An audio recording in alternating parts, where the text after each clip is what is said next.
बशीर बद्र उर्दू शायरी का सबसे नाजुक नाम, जिसे गज़ल ने अपने लिए चुना, जिसने अपनी शायरी में हिंदुस्तान की रोज़मर्रा के दर्द व रंज को ऐसे संभाला जैसे कोई पिता अपने बच्चे को संभालता है।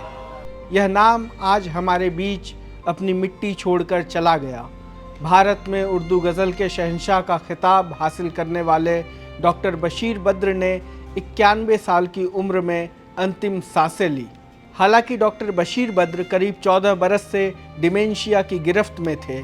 बीते कुछ सालों में उनकी याददाश्त कमज़ोर होती चली गई। सोशल मीडिया पर वो वीडियो खूब वायरल हुआ जिसमें उनकी पत्नी डॉक्टर राहत उनके शेर पढ़ रही होती हैं और बशीर बद्र साहब पूरा शेर करने की कोशिश करते हैं। लेकिन एक पूरा ज़माना ऐसा रहा जब डॉक्टर बशीर बद्र के बिना मुशायरे अधूरे ही माने जाते थे। उनकी मशहूरियत के उस दौर में भी न तो उनका लहजा बदला और न ही संवेदना।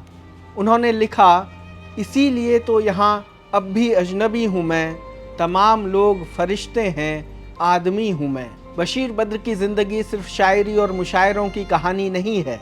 उनकी ज़िंदगी उन लाखों अरबों लोगों की कहानी कहने की, उनकी संवेदनाओं को सहेजने और व्यक्त करने की कहानी है। निजी अनुभवों में ज़िंदगी ने उन्हें जितनी कटुता दी, उन्होंने बदले में ज़िंदगी को उतनी ही मासूमियत से गले लगाया और लिखा, पत्थर के जिगर वालों गम में वो रवानी है, खुद राह बना लेगा बहता हुआ पानी है। इस समय जब यह वीडियो रिकॉर्ड कर रहा हूँ तो सोच रहा हूँ उनके जीवन के किस सिरे को पकड़कर उन पर बात करूँ। कौन से शेर बार बार पढ़ूँ, वे जो बहुत सुने गए और बात बात पर कहे गए, या वो जिनमें ज़िंदगी धड़कती रही और दुनियावी धोखों को उजागर करती रही।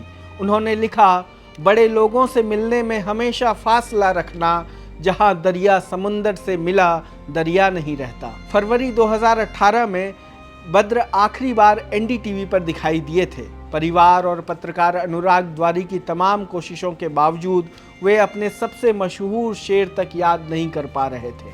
उनमें डिमेंशिया के सारे लक्षण दिखाई दे रहे थे। सोचिए, एक शायर जिसके लिए मुशायरों में तालियां कम नहीं पड़ती थी, वह शख्स 14 साल धीरे धीरे अपनी याददाश्त को खोता चला गया।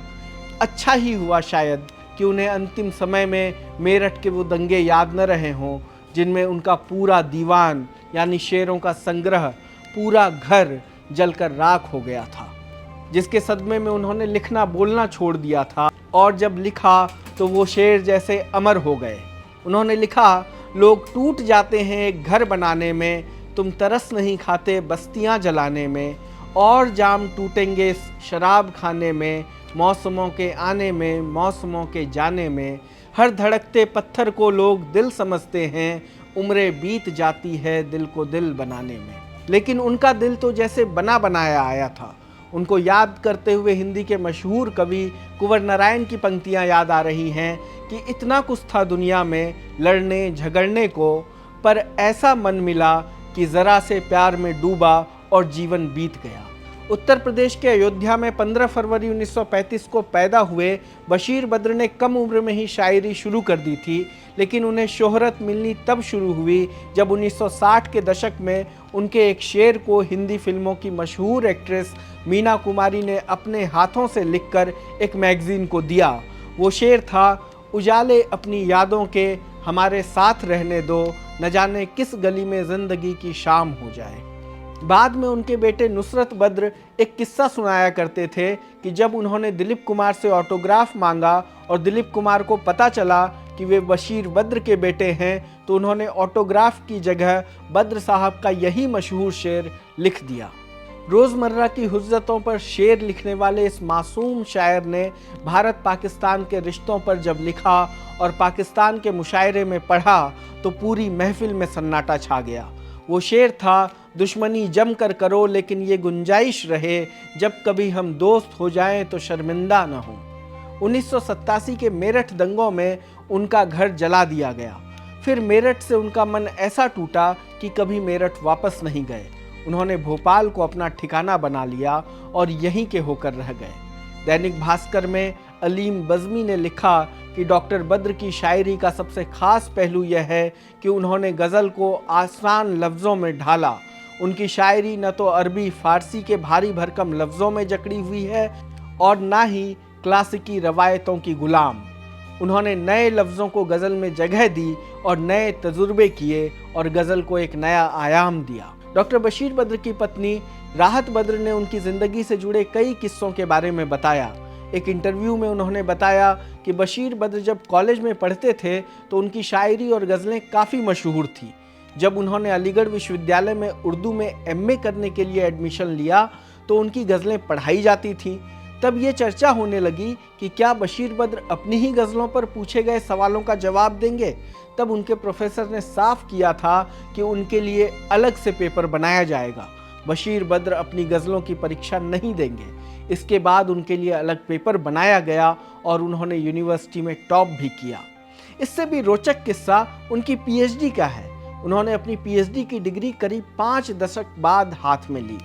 बशीर बद्र ने 1973 में अलीगढ़ मुस्लिम यूनिवर्सिटी से पीएचडी पूरी कर ली थी। उन्हें डॉक्टरेट भी मिल गई थी, लेकिन वे कभी इसकी फिजिकल डिग्री हासिल नहीं कर पाए।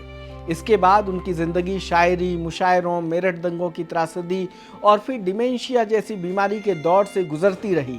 दशकों बाद उनकी पत्नी डॉक्टर राहत बद्र के विशेष अनुरोध पर एएमयू ने वह डिग्री भोपाल स्थित उनके घर भेजी। यह सिर्फ एक डिग्री मिलने की कहानी नहीं थी, बल्कि यह उस शायर की अधूरी शैक्षणिक यात्रा के पूरे होने का भावुक क्षण था, जिसने पूरी दुनिया को शब्द दिए, लेकिन अपनी ही उपलब्धि का प्रमाण पत्र पाने के लिए आधी सदी का इंतजार करना पड़ा। बशीर बद्र सिर्फ एक शायर नहीं थे, वे मोहब्बत, दर्द, इंसानियत और उम्मीद की आवाज़ थे। उन्होंने टूटे हुए दौर में भी नफरत के खिलाफ प्यार लिखना नहीं छोड़ा। उनकी गज़लें आने वाली पीढ़ियों को यह याद दिलाती रहेंगी कि शब्द सिर्फ कविता नहीं होते, वे इंसान को इंसान बनाए रखने की ताकत भी होते हैं। बशीर बद्र अब हमारे बीच नहीं हैं, लेकिन उनके शेर हर उस दिल में हमेशा ज़िंदा रहेंगे जिसने कभी मोहब्बत, बिछड़न, तन्हाई या उम्मीद को महसूस किया। लोकमत परिवार की ओर से हम उन्हें आखिरी सलाम और श्रद्धांजलि पेश करते हैं।